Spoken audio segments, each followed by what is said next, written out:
Welcome back to dine with Ann. ഇന്ന് നമുക്ക് ഒരു മട്ടർ പുലാവിൻ്റെ റെസിപ്പി നോക്കിയാലോ. അതായത് ഗ്രീൻ പീസ് പുലാവ്. കുട്ടികൾക്ക് മുതിർന്നവർക്കൊക്കെ ഒരുപാട് ഇഷ്ടമാവുന്ന ഈ ഒരു പുലാവ് നമ്മൾ പ്രഷർ കുക്കറിൽ വെച്ചിട്ടാണ് ഉണ്ടാക്കിയെടുക്കുന്നത്. വളരെ എളുപ്പത്തിൽ തന്നെ ഈ പുലാവ് എങ്ങനെ ഉണ്ടാക്കുന്നതെന്ന് ഒന്ന് നോക്കിയിട്ട് വന്നാലോ.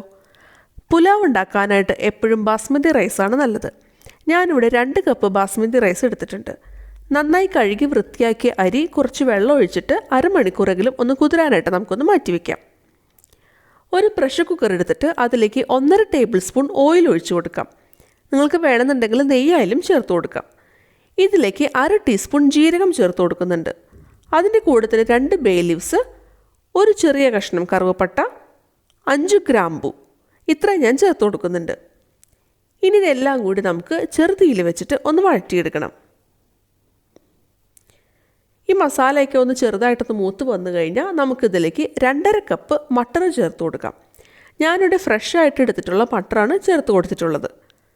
നിങ്ങളുടെ കയ്യിൽ ഫ്രഷ് ഇല്ലയെന്നുണ്ടെങ്കിൽ മാത്രം ഫ്രോസൺ മട്ടർ നിങ്ങൾക്ക് യൂസ് ചെയ്യാവുന്നതാണ്. ഇനി നമുക്കിത് ചെറുതീയിൽ വെച്ചിട്ട് 1 മിനിറ്റ് നന്നായിട്ടൊന്ന് ഫ്രൈ ചെയ്തെടുക്കണം. ഇനി ഇതിലേക്ക് ഞാൻ 2 പച്ചമുളക് കീറിയത് ചേർത്ത് കൊടുക്കുന്നുണ്ട്. നിങ്ങൾക്ക് വേണമെന്നുണ്ടെങ്കിൽ കുറച്ച് കുരുമുളകായാലും ചേർത്ത് കൊടുക്കാം.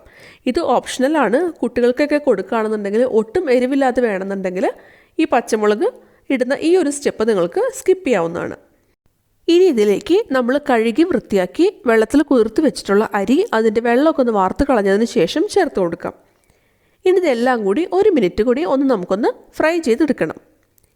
ഈ അരി ഈ എണ്ണയിൽ കിടന്നിട്ട് ചെറുതായിട്ടൊന്ന് ഫ്രൈ ആയി കിട്ടണം. ഇനി നമുക്ക് ഇതിലേക്ക് അരി വേവുന്നതിന് ആവശ്യമുള്ള വെള്ളം ഒഴിച്ചു കൊടുക്കാം. ഞാനിവിടെ 3 കപ്പ് വെള്ളമാണ് ചേർത്ത് കൊടുക്കുന്നത്. അതായത് 1 കപ്പ് അരിക്ക് 1.5 കപ്പ് വെള്ളം.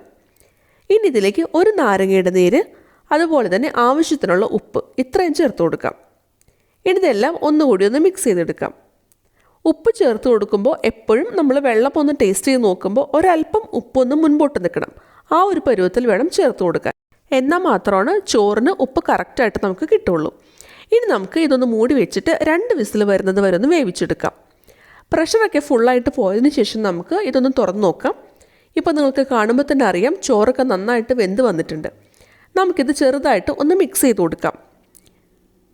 ഇനി ഇതിൻ്റെ ചൂടാറുന്നത് വരെ നമുക്ക് കുറച്ച് നേരം ഒന്ന് വെയിറ്റ് ചെയ്യണം. അതുവരെ ഇത് മൂടി വെക്കാതിരിക്കാനായിട്ട് പ്രത്യേകം ശ്രദ്ധിക്കുക. ഇതൊന്ന് തുറന്ന് വെച്ചിട്ട് നമുക്ക് ചെറുതായിട്ടൊന്ന് മിക്സ് ചെയ്ത് കൊടുക്കാം. ഒരു ഫോർക്ക് ഉപയോഗിച്ചിട്ട് മിക്സ് ചെയ്യുകയാണെന്നുണ്ടെങ്കിൽ കുറച്ചുകൂടി ഈസി ആയിട്ട് നമുക്കിത് മിക്സായി കിട്ടും.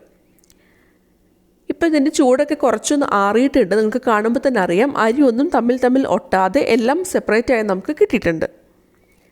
ഇനി ഇതിലേക്ക് 2 ടീസ്പൂൺ മല്ലിയില ചെറുതായിട്ട് അരിഞ്ഞത് ചേർത്ത് കൊടുക്കുന്നുണ്ട്.